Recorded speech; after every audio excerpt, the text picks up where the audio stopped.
타이타닉호는 만들어질 당시에 세계 최고의 배였습니다. 그런 세계 최고의 배가 바닷속에 침몰할 수 있을 거라고 생각한 사람은 아무도 없었습니다. 항해를 하다가 빙산을 발견하게 됩니다. 빙산을 발견해서 방향을 바꾸려고 했는데 이 배가 워낙 크다 보니까 온 힘을 다 키를 돌려가지고 해도 이 배가 워낙 크다 보니까 방향을 바꾸는데 속도가 그렇게 빠르지 않았습니다. 그래서 정면 충돌은 피했지만 배 밑에 있는 격실 쪽에 7곳이 있는데 그중 4곳이 파손되면서 물이 들어오기 시작했습니다. 그 배를 설계한 사람이 그 배에 타고 있었는데 어떻게 될 거라고 물어보니까 한두 시간이면 침몰합니다 라고 한 거예요. 배에 있는 사람들은 잠깐 충격을 받았지만 아무 일도 당장 일어나지 않았습니다. 그래서 샴페인을 터뜨리고 파티를 즐기고 있었습니다. 이미 배는 한두 시간 후면 침몰할 상태가 됐는데 자신들이 처한 상황을 깨닫지 못하고 아무런 두려운 마음을 갖지 못했던 것입니다. 사람들이 배가 이렇게 흔들렸기 때문에 무슨 일이 일어났습니까? 이렇게 물었습니다. 그러자 선원이 이렇게 대답합니다. 별일 아니에요. 염려하지 마세요. 그 사람을 안심시켜 주었습니다. 그래서 그 사람은 그 말을 듣고 여전히 평안한 가운데서 기쁨의 축제를 즐기게 됩니다.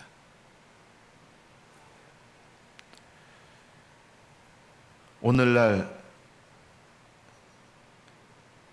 성도들의 신앙과 교회의 모습은 격실이 파괴돼서 물이 들어오고 있는 상태와 비슷한 경우가 참 많습니다. 그런데 그 위험을 빨리 알려주고 이제 대피 명령을 내려야 되는데 괜찮습니다. 염려 마세요. 이렇게 위로해주고 안심시켜주는 그런 선원이 있다 그러면, 그렇게 말씀을 전하는 말씀의 종이 있다 그러면 그것은 평안을 주는 것이 아니라 그 사람을 망하게 하는 것입니다. 여러분의 인생은 말씀에 대한 적용, 하나님 말씀을 읽는데 말씀에 대한 적용을 날마다 힘쓰지 않으면 침몰을 앞두고 있는 타이타닉호와 크게 다르지 않습니다. 하나님의 말씀을 날마다 적용하는 것이 얼마나 중요한지 모릅니다. 지금 당장은 평온해 보여도 잠깐 후면 배가 침몰할 상태라 그러면 별로 안 느껴지는데요 하면서 평안을 즐길 그런 여유는 없는 것이겠죠. 넓은 길을 걸어가고 있는 성도들에게 교회가 그냥 평안하게 해주고 안심하게 만들어주고, 그렇게 된 다음에 그 넓은 길을 걸어간 수많은 사람들이 자기들이 원하지 않는 곳에 도착해 있음을 깨닫게 된다 그러면 그 책임은 누가 감당하겠습니까?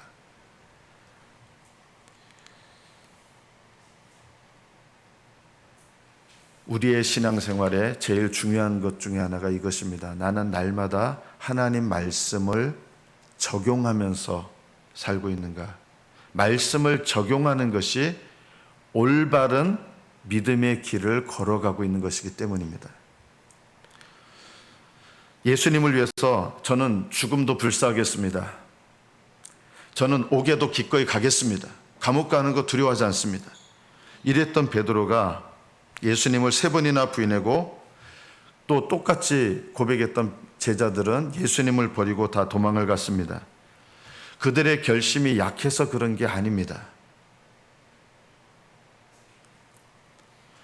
그들의 결심이 거짓돼서 그런 것도 아닙니다. 베드로와 제자들은 진심으로 그렇게 하겠다고 한 거예요. 근데 결국 그들은 도망을 갔습니다. 부인을 했습니다. 왜 그렇게 됐을까요? 아무리 결심이 진정성이 있고 굳게 결심을 해도 안 되는 게 있어요. 뭐가 안 될까요? 우리가 아무리 스스로 굳게 결심을 하고 진정성 있는 어떤 결단을 내린다 해도 우리가 스스로 당해낼 수 없는 게 있습니다. 우리는 세상보다 약합니다. 우리는 죄보다 약합니다. 우리는 마귀보다 약합니다.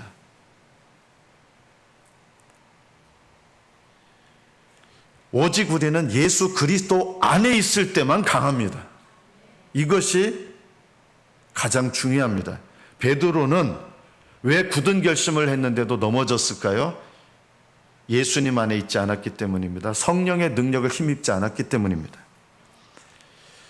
내 힘으로 내 결심으로 하나님의 뜻을 이루려고 하면, 그리고 하나님 뜻대로 살려고 하면 우리가 결국 경험하게 되는 것이 죄에 굴복하고 세상에 굴복하고 마귀에 굴복하는 것을 경험하게 됩니다. 결심이 잘못된 것은 아닙니다. 왜 그러면 우리는 이렇게 굴복하느냐? 굴복할 수밖에 없는 거예요. 왜냐하면 마귀는 나보다 강하고 죄는 나보다 강하고 세상은 나보다 강하기 때문입니다. 내 힘으로 이겨낼 수가 없습니다. 그러면 우리 힘으로 할 수 없으니까 그냥 가만히 있어야 되느냐? 그것은 아닙니다. 우리가 해야 될 일이 있는데요. 성령님의 능력을 힘입는 일, 성령님을 의지하는 것을 해야 됩니다. 성령님은 우리가 성령님을 의지하지 않아도 알아서 도와주시고 알아서 지켜주시고 이렇게 하지 않으시는 거예요. 우리가 해야 될 일이 뭐냐면 적극적으로 성령님을 의지하고 성령님의 도우심을 힘입는 겁니다. 이것이 우리가 신앙생활에 있어서 죄와 세상과 마귀를 이기는 가장 중요한 영적 비결입니다. 베드로는 오늘 말씀해 보면 그렇게 3번이나 부인하고 도망갔던 베드로였어요. 그런데 오늘 이 말씀해 보면 베드로가 죽는 것도 두려워하지 않고요, 감옥에 가는 것도 두려워하지 않고 담대하게 하나님 말씀을 전합니다. 왜 베드로에게 이런 변화가 일어났을까요? 베드로가 결심을 새롭게 해가지고 이런 변화가 일어났을까요? 아니에요. 아무리 결심을 새롭게 해도요, 결국 또 넘어지게 돼 있어요. 베드로가 이렇게 담대하게 하나님 말씀에 순종하고 하나님 말씀을 증거할 수 있었던 가장 결정적인 이유가 뭐냐? 오순절 성령이 베드로에게 임하면서 그 성령의 능력 가운데서 베드로가 순종할 수 있게 됐다는 것입니다. 이것이 가장 중요한 변화입니다. 베드로에게 성령의 능력이, 성령의 함께하심이 임했던 것입니다. 우리가 오늘 이 말씀 속에서 베드로가 어떻게 이렇게 담대하게 하나님의 뜻에 순종할 수 있었는가? 성령님의 도우심을 힘입을 줄 알았기 때문입니다. 성령님은 우리를 언제 도와주실까요? 여러분이 성령님의 도우심을 힘입기를 누구나 다 원합니다. 그러나 성령님은 알아서 도와주시잖아요. 어떤 사람을 도와주십니까? 여러분이 힘써야 될 게 있습니다. 하나님의 은혜를 힘입어서 내가 자기 부인을 하려고 애써야 됩니다. 내 고집, 자기 생각, 자기 의, 자기 영광, 자기 자랑, 자기 교만, 자기 욕심, 자기 계획, 자기 연민, 이런 것들은 우리가 죄라고 잘 여기지 않는 것들이에요. 그런데 성령님을 힘입지 못하게 하는 죄들이 대부분 뭐냐? 다 자기 고집, 자기 영광, 자기 교만. 우리는 이런 게 죄라고 생각하지 않는데 이런 것들이 성령님을 의지하지 않게 만듭니다. 그래서 죄라고 여기지 않는 죄들이 우리로 하여금 육신을 따라 살게 만들고 성령님을 의지하지 못하게 합니다. 그래서 우리가 성령님을 의지하려면 우리가 죄라고 여기지 않는 이런 죄들에 대해서 죄를 죄로 깨닫기 시작하면서 자기 부인을 하기 시작하게 됩니다. 성령님은 누구를 도와주십니까? 예수님의 죽음과 부활에 참여하려고 하는 자를 도와주십니다. 사도 바울은 갈라디아서 2장 20절에 내가 그리스도와 함께 십자가에 못 박혔나니, 얼마큼 못 박혔어요? 사도 바울이 나는 예수님과 함께 십자가에 못 박혔습니다라고 할 때 사도 바울은 예수님과 함께 몇 퍼센트 못 박혔을까요? 100% 못 박혔습니다. 신분적으로 못 박혔다는 거예요. 내가 예수 그리스도와 함께 십자가에 못 박혔다.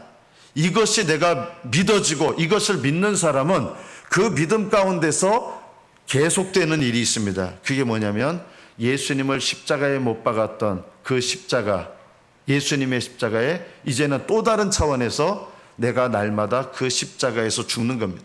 사도 바울은 나는 예수님과 함께 십자가에 못 박혔습니다. 이렇게 고백하면서 동시에 나는 날마다 죽노라 한 거예요. 날마다 죽는다는 게 뭐예요? 예수 그리스도 안에서 자기를 내려놓는 거예요. 이것을 하면서 날마다 죽으면서 예수님의 십자가의 은혜가 내 안에 더 풍성해지는 거예요. 성령님의 능력이 내 안에 더 풍성해지는 거예요. 성령님은 어떤 분을 도와주십니까? 내가 예수 그리스도의 것, 예수님의 소유임을 알고 주님께 기꺼이 드리려고 하는 자를 도와주십니다. 여러분은 누구의 소유입니까? 예수님 소유입니다. 믿으십니까? 예수님을 주님으로 믿는 사람은 예수님의 것이에요. 나는 예수님의 겁니다. 예수님의 것이라는 뜻은 무슨 뜻입니까? 내 인생의 목적도 누구를 위해서 사는 거예요? 예수님 위해서 사는 거예요. 나는 왜 삽니까? 라고 말한다면 예수 그리스도의 것이 된 사람들은 나는 살아도 주를 위하여 살고 죽어도 주를 위하여 죽습니다. 사나 죽으나 나는 그리스도의 것입니다. 나는 예수님을 위해서 삽니다. 그래서 나는 예수님의 것임을 알고 예수님께 내 삶을 기꺼이 드리려고 하는 사람을 성령님은 도와주시는 거예요. 성령님은 어떤 사람을 도와주십니까? 여러분 이것을 기억해야 됩니다. 우리는 자주 죄에 넘어집니다. 이 자리에 있는 저와 여러분 어느 누구나 다 공통적으로 경험하는 게 있을 겁니다. 너무나 쉽게 죄에 넘어지고 자주 죄에 넘어지고 낙심할 정도로 우리는 너무나 연약하게 죄에 넘어질 때가 많습니다. 자, 그런데 성령님은 어떤 사람을 도와주시느냐? 죄에 넘어졌을 때 어떤 사람은 그래 나는 안 돼. 나는 해도 안 돼. 나는 암만 해도 안 돼. 결국은 안 돼. 이렇게 하면서 자포자기하는 사람은요, 성령님께서 도와주실 수가 없어요. 성령님은 누구를 도와주십니까? 내가 넘어졌다 해도 포기하지 않고 하나님 도와주십시오. 제가 넘어졌습니다. 용서해 주십시오. 하나님 이 넘어진 저를 다시 도와주십시오 하고 다시금 하나님께 의지하는 거예요. 포기하지 않고 주님을 의지하는 사람. 나는 암만 애써도 결국은 난 넘어졌어요. 여태까지 넘어졌고 앞으로도 넘어질 거예요. 여러분 그렇게 하지 마세요. 나는 어쩔 수 없다고 하지 마세요. 나는 해도 소용이 없다고 하지 마십시오. 나는 아무리 해봐도 똑같습니다. 이런 사람을 도와주실 수가 없어요. 어떤 사람을 도와주세요? 넘어져도 하나님 잘못했습니다. 도와주십시오 하고 일어나야 돼요. 끊임없이 너무 자주 넘어졌어요. 포기하지 마세요. 하나님 이게 제 모습입니다. 그러나 저 포기하지 않겠습니다. 도와주십시오.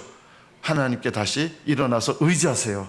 이런 사람, 포기하지 않고 하나님을 의지하는 사람을 성령님께서 도와주십니다. 이것이 우리의 신앙생활에 가장 중요합니다. 예수님이 십자가에 흘리신 보혈은요, 여러분이 날마다 실패할 때마다 화가 나죠. 그죠? 내 자신을 보면서도 한심스럽고. 그러나 기억하십시오. 예수님의 십자가 보혈은 여러분이 실패하는 죄까지도 담당하신 보혈이심을 믿으시기를 축복합니다. 그래서 포기하지 않고 의지하셔야 돼요. 여러분 실패도 담당하신 거예요. 그러면 실패해도 되겠네요. 이런 사람은 도와주실 수 없어요. 내가 실패해서 다시 하나님 죄송합니다. 제가 잘못했습니다. 제가 이렇게 연약합니다. 하지만 주님 도와주십시오. 하나님 뜻대로 살고 싶습니다. 성령님 도와주십시오. 이렇게 의지하셔야 돼요. 이런 믿음 가운데 하나님이 도와주시고 함께 하십니다. 여러분 실패를 당연하게 여기지 마시고 예수님을 더욱더 의지하십시오. 도와주실 거예요. 그래서 우리가 기억해야 될 것이 있습니다. 우리가 습관을 가져야 됩니다. 여러분 이 습관을 가져야 여러분의 신앙이 주님을 향해서 올바른 길을 걸어갈 수 있습니다. 어떤 습관을 가져야 될까요? 오늘 본문에 보면 베드로가 자기를 대적하고 말씀을 전하지 못하게 협박하는 사람들 앞에서 베드로가 한 이야기가 있습니다. 하나님 앞에서 당신들의 말을 듣는 것이 옳은지 하나님의 말씀을 듣는 것이 옳은지 판단하라. 하나님 앞에서. 베드로 사도는 어떻게 보면 예수님을 3번이나 부인했던 사람이었어요. 정말 수치스럽고 쓰라린 과거가 있어요. 그러나 주님께서 베드로를 찾아오셨어요. 그리고 베드로는 그 주님 앞에 섰어요. 부끄럽지만 그리고 그 예수님을 다시 붙잡고, 예수님은 더 이상 육신적으로는 계시지 않지만 성령으로 찾아오신 거예요. 성령 안에서. 그래서 베드로의 영적 습관이 뭘까요? 하나님 앞에서 늘 사는 거예요. 성령 안에서 하나님 앞에서 사는 습관. 어떻게 하나님 앞에서 삽니까? 여러분, 하나님 앞에서 사는 습관을 가지라고 했는데, 그럼 내가 어떻게 해야 하나님 앞에서 사는 습관을 가질 수 있을까요? 히브리서 4장 12절 보면, 하나님 말씀은 살아있고 활력이 있어 좌우의 날선 어떤 검보다도 예리하여 혼과 영과 및 관절과 골수를 찔러 쪼개기까지 하며 또 마음의 생각과 뜻을 판단하나니 지으신 것이 하나도 그 앞에 나타나지 않음이 없고 우리의 결산을 받으실 이의 눈앞에 만물이 벌거벗은 것 같이 드러나느니라. 하나님 앞에 사는 방법이 뭔지 아세요? 내 영과 혼과 관절과 골수를 찔러 쪼개는 말씀 앞에 내가 서는 거예요. 이게 무슨 뜻입니까? 영과 혼과 및 관절과 골수를 말씀이 찔러 쪼갠다는 게 뭐예요? 여러분, 그 고기 같은 거 써시면 속에 있는 게 드러나잖아요. 겉에 안 보이다가 고기를 딱 썰면 그 속에 뭐가 들어있는지 이렇게 드러나게 되죠. 어떤 경우에는 힘줄도 드러나고 어떤 경우에는 그 딱 걸리면서 거기 뼈가 드러납니다. 영과 혼과 관절과 골수를 찔러 쪼갠다는 게 뭐냐면, 하나님의 말씀으로 나를 이렇게 자르셔가지고 내 속에 있는 게 드러나는 걸 말하는 거예요. 하나님 앞에서 산다는 거는 첫째가 뭐냐? 내 속에 있는 것을 드러내시는 하나님 말씀 앞에 숨는 게 아니라, 하나님 말씀 앞에 있는 그대로 내 죄를 깨닫게 하시는 하나님 말씀 앞에 그 죄를 드러내고 나가는 거예요. 회개하는 거예요. 이것이 하나님 앞에서 사는 영적 비결이에요. 베드로는 주님이 찾아오셨을 때 얼마나 수치스럽고 부끄러웠겠습니까? 3번이나 부인했던 자기 모습을 알아요. 그러나 예수님은 네가 나를 사랑하느냐, 그 말씀을 들으면서 베드로는 3번이나 말씀하셨는데 왜 3번 말씀하셨을까요? 3번 말씀하실 때 깨달아진 게 있어요. 3번 부인했던 게 깨달아졌어요. 네가 나를 사랑하느냐는 말씀에 사랑합니다 사랑합니다 하는데, 그 말씀을 말하면서 그 말씀 앞에 3번을 부인했던 자기 모습이 이렇게 드러나게 된 거예요. 그 말씀으로. 그런데 베드로가 어떻게 합니까?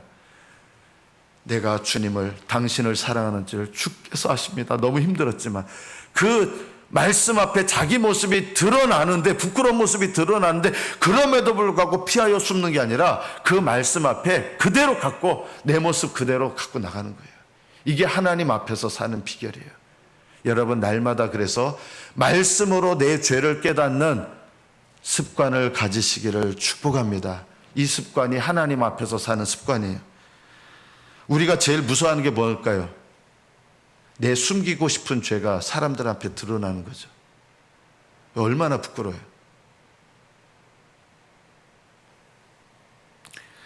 몇 달 전에, 1년여 전에 한 국회의원이 자살을 했습니다. 잘 나가는 국회의원이었어요. 여러분도 아시는 분이에요.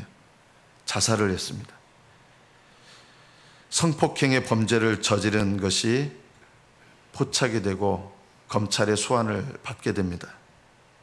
구속돼서 검찰에 불려가서 조사를 받아야 되는데, 이제 그 범죄가 드러나서 사람들한테 그 자기의 모습이 드러나는 게 너무나 부끄러운 거예요. 그래서 자살을 택하게 된 것입니다. 죄가 드러나는 것이 죽기보다 싫었기 때문입니다. 이분은 우리나라에서 가장 큰 교회의 서리 집사였습니다.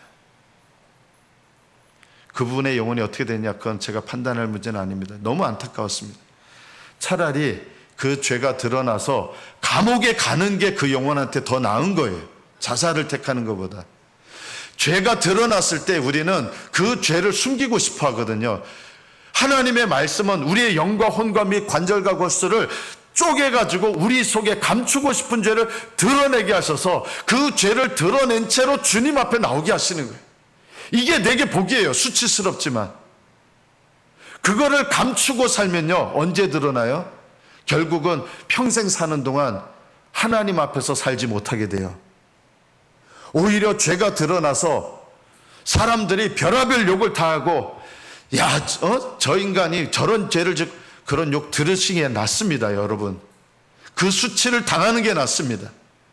그 수치를 당하더라도 하나님께서 내 죄를 드러내게 하시는 그 하나님 말씀 앞에 내가 서는 것이 내 영원한 인생을 바라볼 때 그게 훨씬 더 복된 거예요. 믿으십니까? 여러분, 하나님께서 말씀으로 내 죄를 깨닫게 하실 때 그 말씀 앞에 내 죄가 드러나는 것 고통스러워요. 그러나 그 말씀 앞에 나아가는 것, 죄를 고백하며 나아가는 것, 이것이 우리가 하나님의 말씀 앞에 서는, 하나님 앞에 살아가는 가장 중요한 습관입니다. 하나님 앞에 산다라고 하는 것은 첫째 바로 이겁니다. 말씀 앞에서 내 죄를 깨닫고 부끄럽지만 있는 모습 그대로, 남들이 알든 말든, 수치를 당하든 말든, 남들이 나를 비난하는 것은 내 죄에 대한 대가라고 여기시고, 그럼에도 불구하고 있는 모습 그대로 하나님 앞에 내 죄를 드러내고 나가는 것, 그러면 하나님은 그 영혼을 불쌍히 여기시고 그 죄의 대가는 겪게 하실지 모르지만 그 사람에게는 어떤 길을 주세요? 그때부터는요, 하나님 앞에서 살게 하세요. 그리고 영원히 하나님 앞에서 살게 하세요. 이것이 더 복된 거예요. 여러분, 하나님의 내 죄를 깨닫게 하시는 하나님 말씀 앞에 서는 습관, 이 습관을 날마다 가지시기를 축복합니다. 이것이 바로 우리가 하나님 앞에 내가 날마다 말씀을 적용하는 건데요. 말씀을 어떻게 적용하냐? 말씀을 적용한다는 말은 그 말씀의 목적대로 내 죄를 깨닫는 일을 하는 것입니다. 말씀이 내 죄를 드러내게 해야 됩니다. 여러분이 하나님 말씀 앞에 영과 혼과 관절과 골수를 찔러 쪼개는 하나님 말씀 앞에 날마다 서는 습관 가지시고, 두 번째, 하나님의 말씀을 읽는 습관을 넘어서서 듣는 습관을 가지셔야 됩니다. 하나님 말씀을 듣는 습관입니다. 들으려면 먼저 하나님 말씀 어떻게 될까요? 읽으셔야 돼요. 그런데 읽는 것에서 끝나면 안 되고 듣는 습관을 가지셔야 됩니다. 하나님께서 여러분에게 말씀하시는 가장 중요한 수단은 뭘까요? 기록된 말씀입니다. 이 말씀으로 하나님은 여러분에게 말씀하시고 성령님도 이 말씀을 통해서 여러분에게 말씀합니다. 저는 예수님을 부인하고 떠나려고 결심했을 때 성령님께서 말씀을 저에게 이렇게 주신 적이 있어요. 저는 그때 처음 경험했습니다. 난생 처음. 이 기록된 말씀 가운데 성령님이 역사하셔서 이 기록된 말씀이 나에게 주시는 말씀으로 받게 된 것은 그때가 처음이었어요. 성령님께서 이 기록된 말씀으로 나에게 말씀하시는 것, 저는 그때가 제 인생 가운데 전환점이었습니다. 그때 처음 경험했습니다. 그전에도 성경을 읽었었는데 이 기록된 말씀을 성령께서 역사하셔서 이 기록된 말씀이 나에게 주시는 말씀이 되는 그런 은혜를 경험했을 때 비로소 이 말씀이 성경의 말씀이 아니라 단순히 나에게 주시는 말씀으로 성령 안에서 다가온 거예요. 그날은 제 인생의 전환점이었습니다. 여러분이 이런 성령께서 주시는 말씀을 들으려면 먼저 말씀을 읽는 습관을 가지셔야 됩니다. 여러분 큐티인도 하시고 큐티인에 여러분 하루에 4장 읽는 거 있잖아요. 그거 해보세요. 하세요. 창세기 1장부터 저는 읽어나가겠습니다. 물론 그게 나쁜 건 아닌데요. 그렇게 하시다 보면 내가 읽고 싶을 때 읽고 읽기 싫을 때 안 읽고 그러다 보면 어떻게 돼요? 말씀을 날마다 읽는 습관에서 멀어져요. 큐티인을 날마다 하시고 그 안에 있는 성경 읽는 거 해보세요. 날마다 말씀 읽는 습관을 가지시고 더 중요한 거는 말씀을 듣는 습관이에요. 여러분이 말씀을 많이 읽는다고 하나님께서 말씀하시지 않아요. 아까 목사님이 하나님 성령께서 성경을 통해서 말씀하신다고 했잖아요. 맞아요. 맞는데요. 만약에 성경을 여러분이 열심히 읽는다고 하나님 말씀하신다 그러면 바리새인 서기관들은 성경을 제일 열심히 읽었거든요. 그러면 그들은 성령님이 말씀하시는 음성을 들었어야 되잖아요. 그런데 그들은 성경을 그렇게 열심히 읽었는데 성령님께서 기록 그들이 읽은 말씀을 통해서 말씀하시는 말씀을 못 들었어요. 성경은 많이 읽었는데 못 들었어요. 그들은 하나님의 입에서 나오는 말씀을 못 들었어요. 생명을 살리는 말씀을 못 들었어요. 성경 부지런히 읽었는데 왜 그랬을까요? 성경 말씀을 듣는 연습이 안 됐던 거예요. 듣는다는 게 뭡니까? 그 말씀을 겸손히 순종하는 거예요. 겸손히 순종하는 거예요. 여러분이 성경을 읽는데 이 성경을 읽는데 읽는 것보다 더 중요한 게 뭐냐면 듣는 거예요. 성경 말씀을 듣는다는 것은 내가 어떻게든 이 말씀대로 내가 살려고 하는 거예요. 살아내려고 하는 거예요. 말씀대로 순종하려고 애쓰는 거예요. 성경을 읽는데 왜 바리새인들은 아무 말씀도 안 들렸을까요? 한마디도 안 들린 거예요. 하나님의 음성이요. 살아있는 말씀이 안 들린 거예요. 성경은 많이 읽었는데.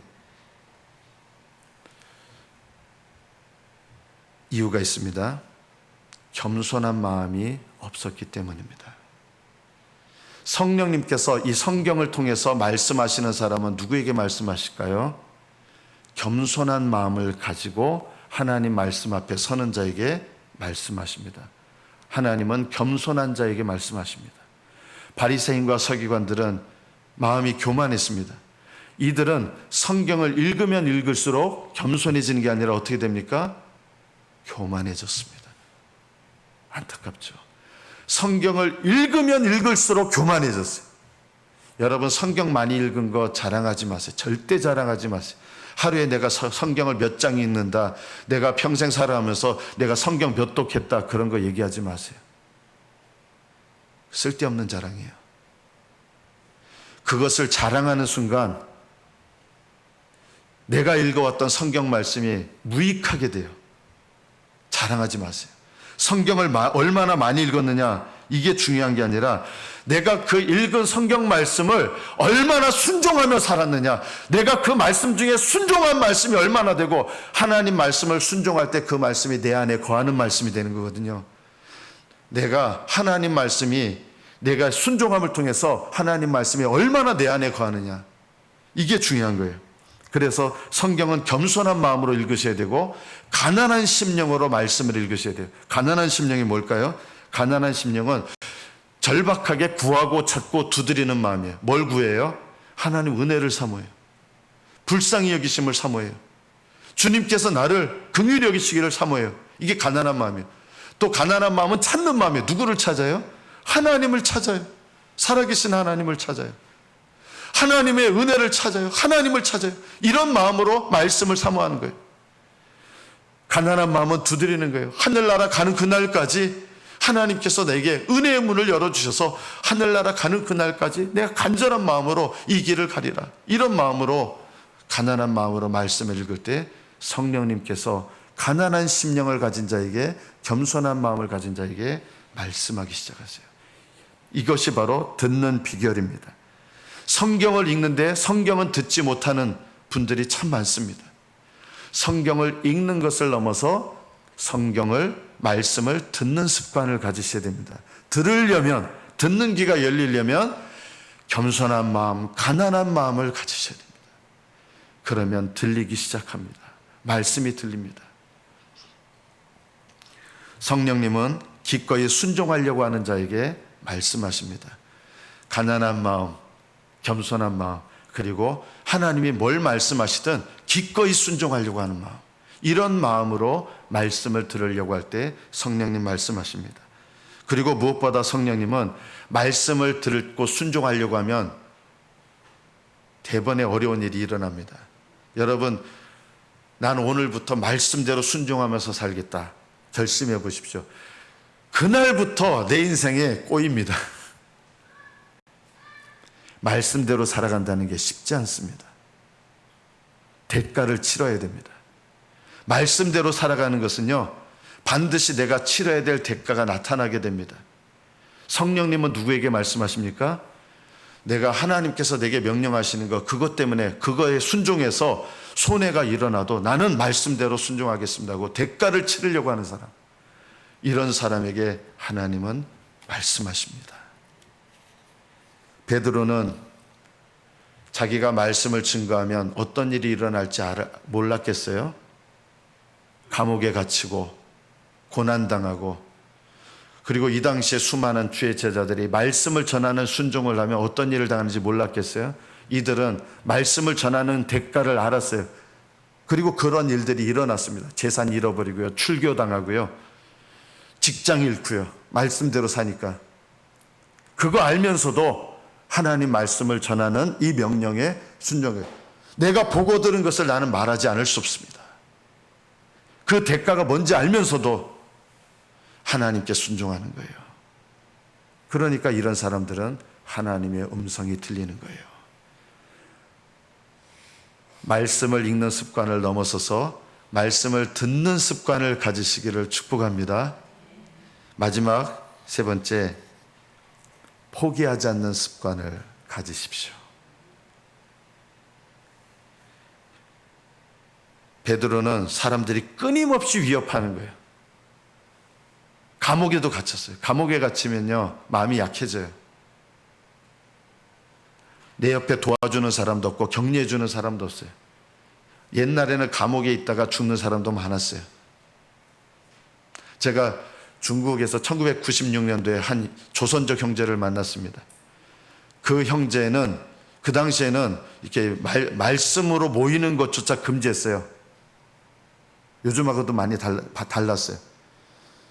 예수님을 믿는다는 것 때문에.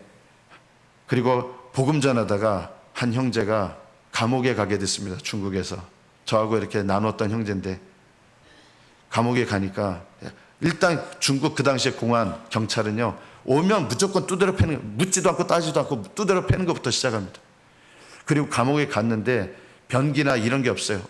그 감옥 안에 이 사람들이 본 오물이 가득 차고 더럽고 냄새나고, 거기서 며칠을 지냈어요. 나중에 풀려났지. 며칠 지내다 풀려났는데 그게 얼마나 힘들고 그랬을 거예요. 옛날 감옥은요, 너무나 고통스러운 장소였습니다. 감옥에서 죽는 사람이 비일비재했습니다.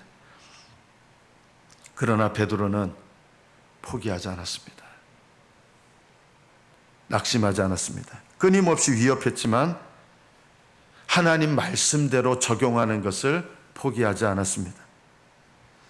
여러분은 성경 말씀대로 사는 건 이 시대에 불가능합니다 라고 이렇게 생각하면서 하나님의 기준을 그거는 불가능하고요, 저는 요 수준까지만 하겠습니다, 이렇게 하시면서 말씀의 기준을 내가 정하는 사람들이 많은 거예요.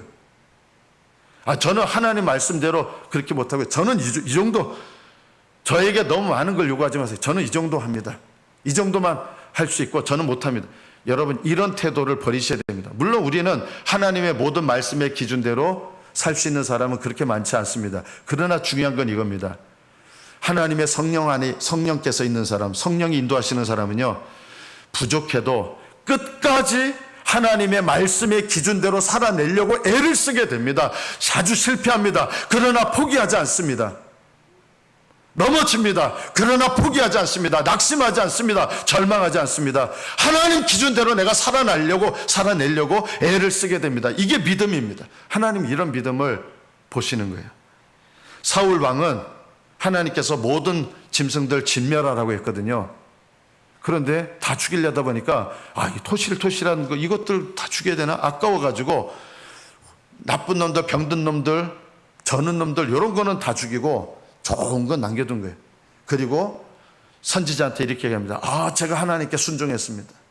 그러나 선지자는 말합니다. 당신은 하나님께 불순종했습니다. 저는 반은 했지 않습니까? 반만 순종하는 게 불순종입니다. 하나님께 온전히 순종하려고 하면서 넘어지는 거하고, 애초부터 나는 요 수준까지만 하겠다고 하는 거는 하나님 보시기에 전혀 다른 마음이에요. 그래서 성령 안에 있는 사람들은 넘어져도 다시 일어나고요, 하나님께 의지하고요, 포기하지 않고요, 하나님 기준이 높다고 불평하지 않습니다. 하나님 기준이 높다고 낙심하지 않습니다. 하나님 기준이 높다고 포기하지 않습니다. 실패한다고 주저앉지 않습니다. 적용에다가 실패할 때가 있을 겁니다. 그러나 포기하지 마십시오. 멈추지 마십시오. 다시 일어나셔서 하나님 의지하시고 하나님 도와달라고, 하나님 뜻대로 살 수 있는 힘을 달라고 기도하시면서 포기하지 마십시오. 그러면 하나님 도와주십니다. 떠나지 않습니다. 붙들어 주십니다. 우리가 가져야 될 하나님 말씀을 적용하는 습관 중에 뭘 우리가 습관을 가져야 되느냐? 말씀을 끝까지 적용하는 것을 포기하지 않는 습관. 우리가 하나님 말씀이 우리에게 말씀하는 목표가 있어요. 날마다 거룩함에 이르라고 하는 거. 이게 제일 어려워요. 이 죄악 세상에서 거룩함에 이른다는 거 얼마나 어려워요. 그러나 포기하지 않고 하나님 말씀대로 살아가려고 애쓰십시오. 넘어졌다고 해서 낙심하지 마시고 다시 적용하려고 애쓰십시오. 하나님 도와주실 겁니다. 세워주실 겁니다. 포기하지 않는 습관을 가지십시오. 또 여러분이 하나님 말씀대로 살기를 포기하지 않으셔야 되고, 또 하나 여러분이 가져야 될 습관은 기록된 말씀을 여러분에게 주시는 게 있고, 또 하나 하나님께서 여러분에게 주시는 말씀이 뭐예요? 선포되는 말씀이에요. 선포되는 말씀. 여러분은 선포되는 말씀을 듣고 적용하십니까? 바리새인과 서기관들은 베드로가 이 말씀을 전할 때, 그리고 그전에는 예수님의 말씀을 전할 때, 이분들은 성경 읽을 때 부딪힌 게 하나도 없었어요. 바리새인 서기관들은요, 성경 읽을 때는 안 부딪혀요. 그런데 어느 때 확 부딪혔습니까? 예수님이 친히 말씀을 전하니까 부딪혔어요. 베드로가 말씀을 전하니까 부딪혔어요. 이 자리에 계신 여러분들 중에 성경 읽으면서 부딪히는 분은 한 분도 없을 거예요. 그죠? 그런데 무엇과 부딪히는 일은 일어나요? 선포되는 말씀, 설교 들을 때 부딪히는 일들이 일어나요. 그때 여러분이 어떤 습관을 가지셔야 돼요? 선포되는 말씀에 부딪히지 말고 순종하는 습관을 가지셔야 됩니다. 이게 너무 중요해요. 왜 부딪힙니까? 내 속에 성경 말씀 읽을 때는 안 부딪혀요. 그러나 설교 말씀 들을 때는 부딪혀요. 내 속에 있는 교만이 성경을 통해서는 안 부딪히는데, 연약한 목사, 사람, 하나님이 세우신 종을 통해서 말씀이 증거되니까 부딪히는 거예요. 그래서 설교 말씀을 들을 때 내 안에 부딪혀옴이 있다 그러면 어떤 습관을 가지셔야 되냐? 내 속에 있는 부딪히게 하는 그 턱을 하나님 앞에 없애버리셔야 됩니다. 저는 가끔 생각 않고 가다가 자동차 몰고 가다가 펑! 하고 이렇게 자동차가 튈 때가 있어요. 그게 뭐예요? 아파트 같은데 속도줄이라고 턱을 만들어놨는데 그걸 모르고 그냥 그대로 가면 자동차가 하늘을 나는 자동차가 됩니다. 휙 날아져. 깜짝 놀래요. 자동차에도 위험해요. 여러분, 이 턱이 높으면 높을수록 부딪히는 게 심해요. 제가 지금부터 한 20여 년 전에 밤에 제천에서, 하나님 앞에 참 부끄러운 고백이에요, 이게요. 제천에서 이제 밤 12시쯤에 이제 운전을 하고 있었습니다. 갔다가 유턴하는 게 없는 거예요. 노란선이 돼 있는데 유턴하는 데가 없어요. 한참 가야 되는 거예요. 그래서 그냥 못된 마음으로 노란선을 거기서 그냥 위반하고 돌이키려고 했습니다. 그때 갑자기 펑 하는 소리가 난 거예요. 밤이라서 안 보였는데 20cm 정도 되는 턱이 쫙 있다는 걸 몰랐던 거예요. 그래가지고 자동차가 그 턱을 가운데 놓고 앞쪽은 이쪽에, 앞쪽은 반대쪽에 이렇게 걸쳐 있는 거예요. 하나님께서 세상의 올바른 법을 아무렇지 않게 무시하는 저를 깨닫게 하신 거죠. 턱에 걸려버린 거예요. 턱이 잘못된 거예요? 제가 잘못된 거예요? 제가 잘못된 거예요. 여러분, 하나님 말씀이 선포될 때 내게 탁 부딪혀오는 것이 있다면 내 속에 회개해야 될 교만의 턱이 있는 거예요. 그게 무너져야 돼요. 깨어져야 돼요. 그래서 말씀을 들을 때 부딪히는 게 없어야 하나님 말씀이 내 안에 능력 있게 성령께서 말씀하시는 말씀으로 내게 임하게 됩니다. 기록되는 말씀은 은혜가 되는데 선포되는 말씀에는 은혜가 못 받아. 이러면 안 돼요. 선포되는 말씀에 여러분이 은혜를 받아야 기록되는 말씀에도 하나님께서 귀를 열어주시는 역사가 일어나는 것입니다. 제가 지난 금요일 보니까 금요 기도회 때 안 나오시던 분이 한 4명 정도 계시더라고요. 그 전에 안 나오시는, 왜 안 나오셨을까요? 지난주 설교 말씀에 합심하여 기도하라. 그리고 여러분 금요 기도에 합심하여 기도하는 금요 기도에 나오십시오 라고 했기 때문에 아마 그 말씀을 기억하고 나오신 걸 거예요. 그게 순종이에요. 그게 적용이에요. 믿으십니까? 이런 게 적용이에요. 앞으로 땡기시라고 그 전에 말씀드렸는데 여전히 뒤에 계셔서 요거는 순종이 안 돼서 제가 뒤에 2줄씩은 다 뺐어요. 다음 주에는 요 자리에 있으신 분들은 제가 수요일 금요 기도에는 무조건 이 앞쪽으로 옮길 거예요. 언제까지 그렇게 할까요? 하나님께서 저에게 훈련하라고 하신 게, 저도 순종해야 될 말씀이 있어요. 태환아, 즉시, 제가 잘 안 되는 게 즉시거든요. 즉시 기꺼이 끝까지 해라. 그래서 저도 이거 순종해야 돼요. 언제까지 할까요? 될 때까지. 특전사의 구호는 안 되면 되게 하라. 이거 특전사고, 해병대 구호는 뭔지 아십니까? 비슷한데요. 안 되면 특전사는 되게 하라고, 해병대 구호는 안 되면 될 때까지, 끝까지. 이것도 제가 적용해야 될 하나님 말씀이에요. 제가 오늘 기도할 때 제가 말씀드렸잖아요. 전에 말씀드린 끝까지 할 거예요. 아멘? 예, 끝까지 하기 전에 고치셔야 돼요. 여러분에게, 제가 여러분을 사랑하는 마음으로 여러분에게 부담스러운 말씀도 전할 거예요. 그러나 제가 여러분에게 어떤 부담스러운 말씀을 전한다면 그것은 하나님께서 우리 목사님을 통해서 나에게 내 속에 있는 턱을 제하라고 주시는 말씀이구나, 이렇게 생각하시고 그 말씀을 받는 적용을 하시면 여러분 마음에 턱이 없어지고 하나님의 말씀이 막힌바 되지 않고 여러분의 마음과 삶에 임하는 역사가 일어나게 되는 것입니다. 목사님 말씀을 들을 때 탁 부딪히실 때 있을 거예요. 그때 우리 목사님 이렇게 하지 마시고 내 안에 있는 턱을 제하시기를 축복합니다. 오늘부터 적용하십시오. 오늘부터. 이것이 말씀을 듣고 포기하지 않는 습관입니다. 내 속에 턱이 없어질 때까지 포기하지 마시고 턱을 없애십시오. 하나님의 말씀을 선포하는 설교자들은 여러분에게 기름을 파는 사람입니다. 여러분의 담임 목사는 감히, 우리 담임 목사님은 하나님의 말씀을 전하려고 하는 분이시다, 이렇게 믿으시기를 축복합니다. 여러분에게 기름을 파는 목사입니다. 기름을 사십시오.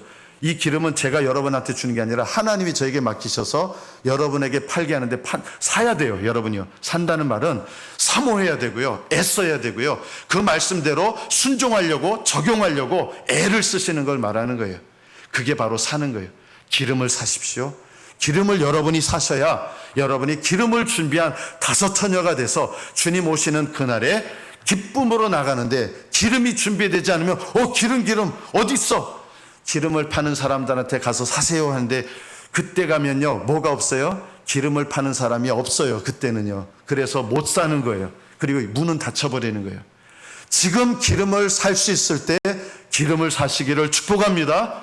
하나님의 말씀이 여러분 안에 날마다 거하시고 풍성하게 거하시고, 하나님의 말씀이 여러분 안에 거하는 말씀이 돼서 순종을 통해서 여러분 안에 그것이 기름이 되고, 기름을 준비한 순결한 처녀들이 되셔서 주님의 오실 날을 기쁘게 맞이하시는 복된 믿음 되시기를 축복합니다. 기도하겠습니다.